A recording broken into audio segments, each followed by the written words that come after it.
underneath the conker tree. Now, if you don't know what a conker is, it's a horse chestnut. And they're everywhere. And this is the coolest yard with the coolest conkers. Let me show you what happens when you step on a conker. There it is!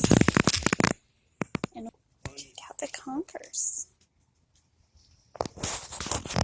And I picked one up, and we have this theory that they keep the spiders away, so I throw them in all the corners. So we collect conkers once a year as they pop out of their shells.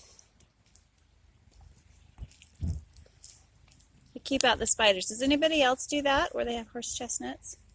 I wish these were edible. They look delicious, but they are not edible. Look at all of the conkers.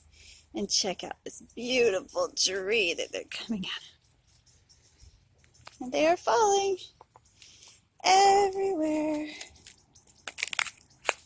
Ooh, that one had two. That one had a big one.